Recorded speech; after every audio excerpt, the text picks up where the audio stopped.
Hello friends, welcome back to Gopal study point. Friends, आप सभी का आपके अपने YouTube channel Gopal study point में एक बार फिर से पुनः स्वागत है। और फ्रेंड्स, साइंस की सीरीज को कंटिन्यू रखते हुए आज हम अगेन महत्वपूर्ण प्रश्नों के ऊपर डिस्कस करेंगे।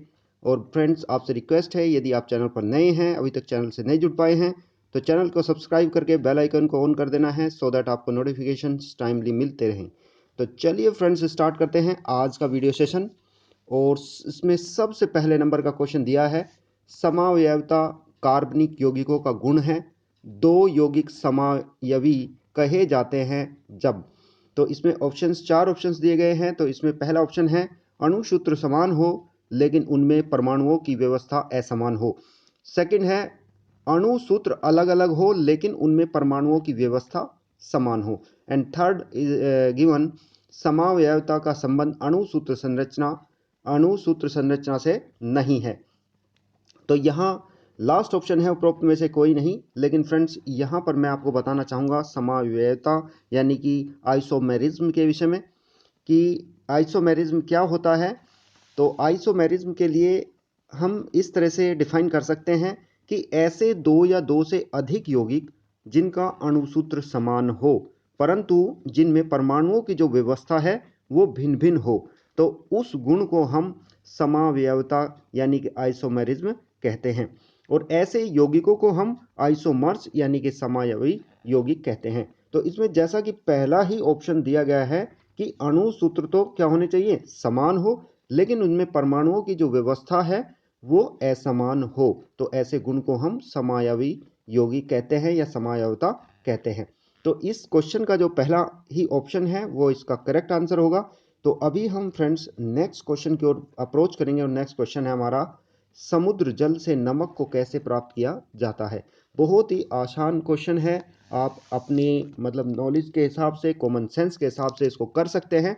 लेकिन इसके विषय में मैं आपको बताना चाहूँगा कि समुद्र जल से नमक को कैसे प्राप्त किया जाता है, वाष्पीकरण के द्वारा, आशवन के द्वारा, क्रिस्टलीकरण के द्वारा या प्रभावी आशवन के द्वारा।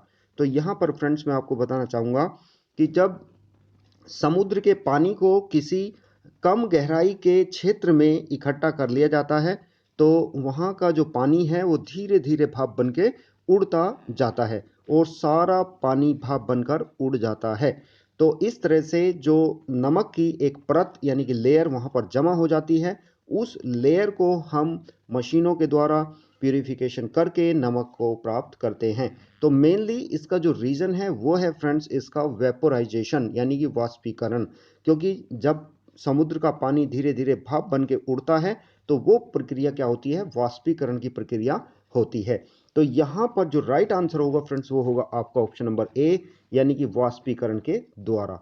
तो समुद्र के जल से नमक को कैसे प्राप्त किया जाता है, वाष्पीकरण की प्रोसेस के द्वारा, वेपोराइजेशन प्रोसेस के द्वारा प्राप्त करते हैं। नेक्स्ट क्वेश्चन की ओर अप्रोच करेंगे। नेक्स्ट क्वेश्चन है, हिमीकरण के संदर्भ में विचार करें। यानी कि हिमीकरण क्या होता है उसके संदर्भ में हमें बताना है। फ्रीजिंग से मतलब होता है। तो यहाँ पर बताया गया है पहला ऑप्शन, ठंडा होने पर किसी द्रव के ठोस में परिवर्तित होने की प्रक्रिया हिमीकरण कहलाती है, या फिर जल का हिमांक 0 डिग्री सेंटीग्रेड होता है। तो यहाँ पर फ्रेंड्स मैं आपको बताना चाहूँगा कि हिमीकरण यानी कि जो फ्रीजिंग होता है वो क्या होता है कि ठंडा होने पर किसी द्रव के ठोस हो जाने की प्रक्रिया को हिमीकरण या फिर जमना कहा जाता है, तथा जिस ताप पर द्रव जमता है उसे हिमांक यानी कि फ्रीजिंग पॉइंट कहते हैं। और जल का जो हिमांक होता है वो होता है 0 डिग्री सेंटीग्रेड। तो इस तरह से इसके फ्रेंड्स दोनों ही ऑप्शंस हमारे क्या होंगे, करेक्ट होंगे। यानी कि इसके दोनों ऑप्शंस क्या होंगे, करेक्ट होंगे। यानी कि ऑप्शन नंबर सी इस क्वेश्चन का बिल्कुल सही आंसर होगा। अभी फ्रेंड्स हम नेक्स्ट क्वेश्चन की ओर अप्रोच करेंगे। नेक्स्ट क्वेश्चन है, संघनन के संदर्भ में सत्य कथन बताना है। संघनन क्या होता है, यानी कि कंडेंसेशन की बात कही गई है, यहाँ पर संघनन होता क्या है। तो वाष्प के ठंडा होकर जल के रूप में परिवर्तित होने की प्रक्रिया को संघनन कहते हैं। फ्रीज की ठंडी बोतल को जब मेज पर रखते हैं तो उसके चारों ओर पानी की बूंद आ जाने का कारण संघनन की प्रक्रिया ही है। तो इस तरह से फ्रेंड्स यहाँ पर मैं आपको बताना चाहूँगा कि संघनन यानी कि कंडेंसेशन क्या होता है कि वाष्प के ठंडा होकर पुनः जल के रूप में परिवर्तन होने की जो प्रोसेस होती है उसे हम संघनन यानी कि कंडेंसेशन कहते हैं। तो यहाँ पर फ्रेंड्स आपका जो ऑप्शन नंबर आपका जो ऑप्शन नंबर 1 एंड 2 दोनों ही हमारे करेक्ट ऑप्शंस हो जाते हैं। तो इस तरह से फ्रेंड्स इसका जो राइट आंसर होगा वो होगा आपका option number C. Next question की ओर अप्रोच करेंगे। नेक्स्ट क्वेश्चन है क्वथनांक के संदर्भ में सत्य कथन है। यानी कि क्वथनांक क्या होता है, यानी कि बॉइलिंग पॉइंट का मतलब क्या होता है, बॉइलिंग पॉइंट होता क्या है। तो यहाँ पर फ्रेंड्स पहला ऑप्शन दिया गया है कि जिस तापमान पर द्रव उबलता है उस तापमान को द्रव का क्वथनांक कहते हैं। दूसरा दिया है वायु दाब कम होने पर द्रव का क्वथनांक बढ़ जाता है। तो फ्रेंड्स यहाँ पर मैं आपको बताना चाहूँगा क्वथनांक यानी कि आपका बॉइलिंग पॉइंट के विषय में, कि जिस तापमान पर द्रव उबलता है उसे हम उसका क्वथनांक कहते हैं, तथा जल का जो क्वथनांक होता है वो कितना होता है, वो होता है 100 डिग्री सेल्सियस, 100 डिग्री सेंटीग्रेड। तो ये होता है जल का क्वथनांक।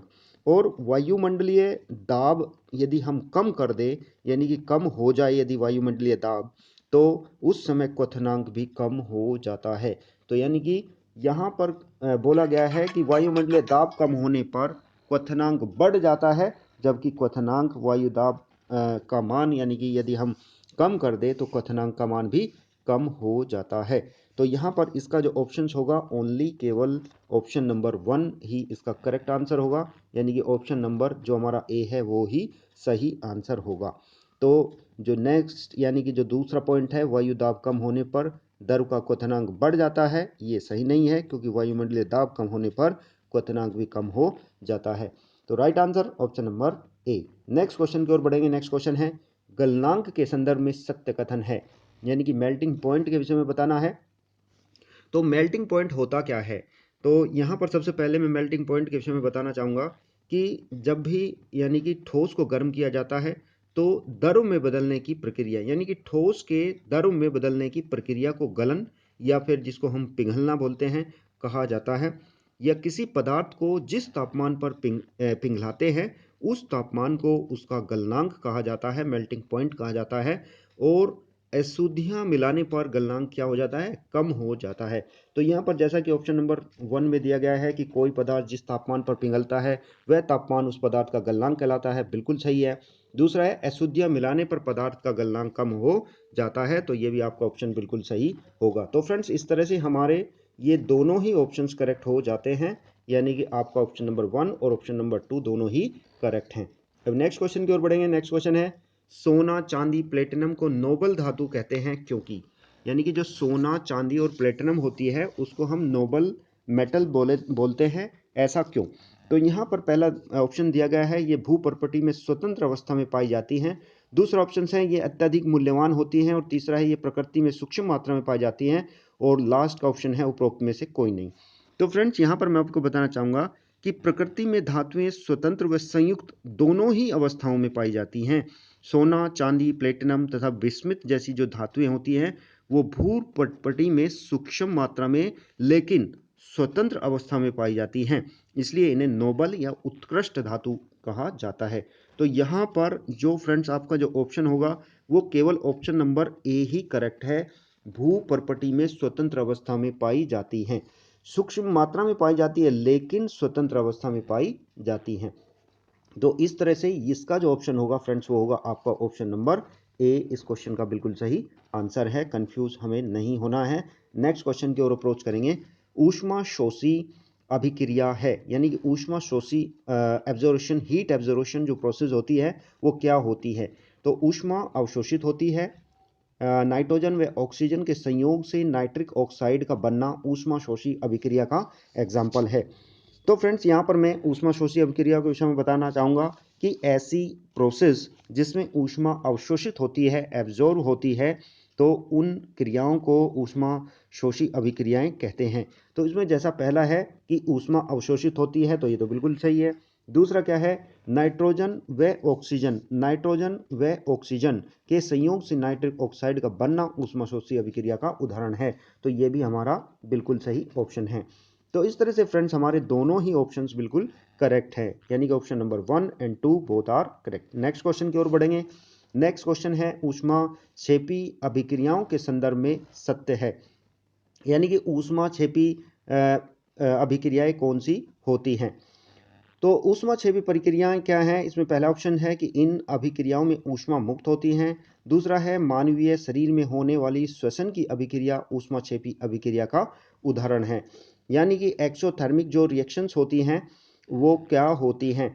तो यहाँ पर फ्रेंड्स पहला ऑप्शन इसमें जो दिया है कि इसमें ऊष्मा मुक्त होती हैं, तो ये बिल्कुल सही है, क्योंकि इसमें ऊष्मा क्या होती है, फ्री होती हैं, यानी कि मुक्त होती हैं। दूसरा क्या है, मानवीय शरीर में होने वाली श्वसन अभिक्रियाएं ऊष्माक्षेपी अभिक्रियाओं का उदाहरण है, तो ये भी बिल्कुल सही है। तो इस तरह से फ्रेंड्स इसका भी ऑप्शन हमारा सी ऑप्शन बिल्कुल सही हो जाता है। तो अभी नेक्स्ट क्वेश्चन की ओर अप्रोच करेंगे। नेक्स्ट क्वेश्चन है ऑक्सीकरण अपचयन अभिक्रिया के संदर्भ में विचार करें। यानी कि ऑक्सीकरण अपचयन अभिक्रिया क्या होती है। तो यहाँ पर पहला ऑप्शन दिया गया है कि ऑक्सीकरण वह प्रक्रिया है जिसमें इलेक्ट्रॉन की संख्या घटती है, इसके विपरीत अपचयन में इलेक्ट्रॉन की संख्या में वृद्धि होती है। दूसरा है ऑक्सीकरण अपचयन की क्रियाएं हमेशा साथ साथ होती हैं।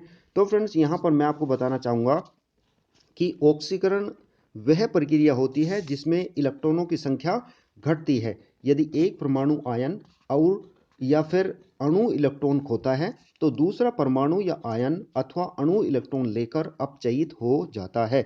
यदि एक तत्व का ऑक्सीकरण होता है तो उसी के साथ में दूसरे का अपचयन होता है। तो ये दोनों प्रक्रियाएं हमेशा साथ साथ चलती हैं।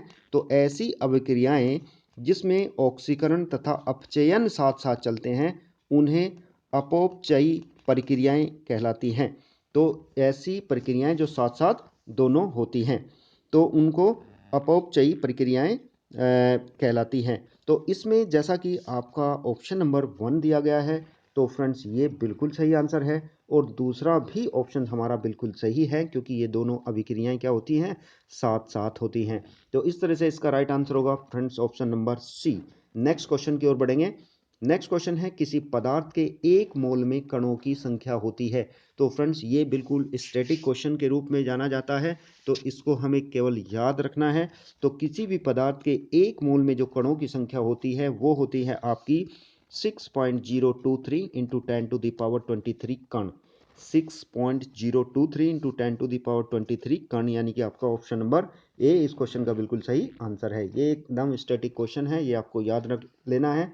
अभी नेक्स्ट क्वेश्चन की ओर बढ़ेंगे। द्रव्यमान संरक्षण का नियम बताता है। तो द्रव्यमान संरक्षण का नियम क्या होता है। तो फ्रेंड्स यहाँ पर बताना चाहूँगा कि इसमें पहला ऑप्शन दिया गया है कि रासायनिक अभिक्रिया में द्रव्यमान न तो उत्पन्न होता है और न ही नष्ट होता है। तो फ्रेंड्स जो द्रव्यमान संरक्षण का नियम होता है उसके अकॉर्डिंग क्या होता है कि रासायनिक अभिक्रिया में पदार्थ न तो उत्पन्न होता है और न ही नष्ट होता है, यानी कि आपका जो ऑप्शन नंबर 1 है वो बिल्कुल सही आंसर है। दूसरा ऑप्शन दिया है अभिकारक के कुल द्रव्यमान अभिक्रिया के बाद कुछ कमी आ जाती है, तो ये करेक्ट नहीं है। उत्पाद का द्रव्यमान हमेशा अभिकारक के द्रव्यमान से अधिक होता है, ये भी हमारा करेक्ट नहीं है। और ये तो लास्ट का करेक्ट हो ही नहीं सकता। तो लास्ट यानी कि इसमें जो ऑप्शन हुआ वो उपरोक्त में से कोई नहीं, ये तो होगा नहीं। तो पहला ऑप्शन इसका बिल्कुल सही आंसर हो जाता है। अभी फ्रेंड्स हम नेक्स्ट क्वेश्चन की ओर बढ़ेंगे। और नेक्स्ट क्वेश्चन है रासायनिक अभिक्रिया में होता है, यानी कि जो केमिकल रिएक्शन होती है उसमें क्या होता है। तो फ्रेंड्स यहाँ पर मैं आपको बताना चाहूँगा कि जो केमिकल प्रोसेस होती है उनकी अभिक्रियाओं का जो प्रयोग है हमारे परिवेश में होने वाले परिवर्तनों को क्या करती हैं, ये प्रदर्शित करने के लिए प्रयोग किया जाता है। ये परिवर्तन संपूर्ण विश्व में होते रहते हैं और जो कुछ परिवर्तन है वो धीमे, तो कुछ परिवर्तन तो क्या होते हैं धीमे, लेकिन कुछ परिवर्तन क्या होते हैं तेजी से होते हैं। तो रासायनिक अभिक्रियाओं को प्रदर्शित करने के लिए रासायनिक समीकरणों की आवश्यकता होती है, केमिकल रिएक्शंस की आवश्यकता होती है, इक्वेशंस की आवश्यकता होती है, जिन्हें संकेतों या फिर सूत्रों की सहायता से हम लिखते हैं। और रासायनिक अभिक्रियाओं में सदैव ऊर्जा में परिवर्तन होता है, ये भी हमें याद रखना है। तो यहाँ पर पहला ऑप्शन है कि रासायनिक परिवर्तन अर्थात पदार्थ के गुणधर्म बदल जाते हैं। तो ये हमारा जो ऑप्शन रहेगा वो बिल्कुल सही ऑप्शन होगा। और दूसरा मैंने अभी लास्ट में ही बताया है कि ऊर्जा में परिवर्तन होता है। तो दोनों ही ऑप्शन हमारे करेक्ट हो जाते हैं। तो यहाँ पर फ्रेंड्स आपका ऑप्शन नंबर सी इस क्वेश्चन का बिल्कुल सही आंसर होगा। फ्रेंड्स यदि आपको वीडियो अच्छा लग रहा है और फायदेमंद लग रहा है तो आप वीडियो को लाइक करें और साथ ही साथ इस वीडियो को सभी फ्रेंड्स के पास में शेयर करना है। नेक्स्ट क्वेश्चन की ओर अप्रोच करेंगे। नेक्स्ट क्वेश्चन है हमारा कैथोड किरणों के संदर्भ में विचार करें, यानी कि जो कैथोड रेज होती हैं उनके विषय में हमें बताना है। तो इसमें पहला नंबर का ऑप्शन दिया गया है ये किरणें इलेक्ट्रॉनों से बनी होती हैं। पहला ऑप्शन क्या है? ये किरणें इलेक्ट्रॉनों से बनी होती है। एंड सेकंड ऑप्शन है ये ऋण आवेशित किरणें हैं लेकिन यांत्रिक प्रभाव उत्पन्न करने में सक्षम नहीं होती है। तो सबसे पहले मैं कैथोड रे के विषय में बताना चाहूँगा कि जो कैथोड रे होती हैं वो सीधी रेखा में चलती हैं।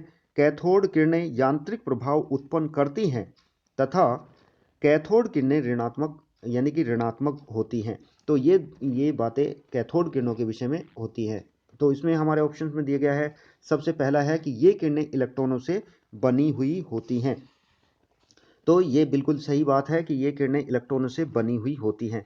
और दूसरा ऑप्शन क्या दिया है? ये ऋण आवेशित किरणें हैं लेकिन यांत्रिक प्रभाव उत्पन्न करने में सक्षम नहीं होती है, जबकि मैंने आपको बताया है कि कैथोड किरणें यांत्रिक प्रभाव उत्पन्न कर सकती है। तो इस तरह से हमारा ऑप्शन नंबर 2 इनकरेक्ट हो जाता है। तो यहाँ पर ऑप्शन नंबर 1 हमारा बिल्कुल सही आंसर होगा। अभी नेक्स्ट क्वेश्चन की ओर बढ़ेंगे। Next question and the last question of this video, परमाणु के नाभिक के संदर्भ में सत्य कथन है, यानी कि हमारा जो न्यूक्लियस होता है, यानी कि जो इसके विषय में हमें बताना है, परमाणु के न्यूक्लियस के विषय में यानी कि नाभिक के विषय में हमें बताना है। तो पहला ऑप्शन है इसमें परमाणु के नाभिक में प्रोटॉन व न्यूट्रॉन होते हैं। दूसरा है परमाणु का लगभग संपूर्ण द्रव्यमान नाभिक में होता है। एंड थर्ड वन दिया है कि नाभिक में स्थित प्रोटॉनों की संख्या परमाणु संख्या को निरूपित करती है। तो फ्रेंड्स यहाँ पर मैं आपको बताना चाहूँगा कि परमाणु का लगभग पूर्ण द्रव्यमान थोड़े से स्थान में केंद्रित होता है और वे प्रोटॉन व न्यूट्रॉन जो परमाणु के कुल द्रव्यमान को दर्शाते हैं नाभिक कहा जाता है। तो नाभिक में विद्यमान प्रोटॉन नाभिक में धनात्मक आवेशों की संख्या को दर्शाता है और इस संख्या को तत्व का परमाणु क्रमांक कहते हैं। तो फ्रेंड्स यहाँ पर आप देखेंगे इसके सभी के सभी ऑप्शंस हमारे क्या हो जाते हैं? करेक्ट हो जाते हैं, यानी कि तीनों के तीनों ऑप्शंस हमारे क्या हो जाते हैं? करेक्ट हो जाते हैं। तो इस तरह से फ्रेंड्स इसका ऑप्शन नंबर बी इस क्वेश्चन का बिल्कुल सही आंसर होगा। तो चलिए फ्रेंड्स, इस तरह से हमने 15 मोस्ट इंपोर्टेंट क्वेश्चंस को इस वीडियो में कवर किया है। सो आपसे रिक्वेस्ट करूंगा कि अभी तक यदि आपने चैनल को सब्सक्राइब नहीं किया है तो चैनल को सब्सक्राइब कर लें और साथ के साथ बेल आइकन को प्रेस कर लें। तो चलिए फ्रेंड्स, मिलते हैं नेक्स्ट वीडियो में। तब तक के लिए आपका दिन शुभ हो, मंगलमय हो और इस शुभकामना के साथ आपका बहुत बहुत धन्यवाद। जय हिंद, जय Bharat and thanks for watching this video.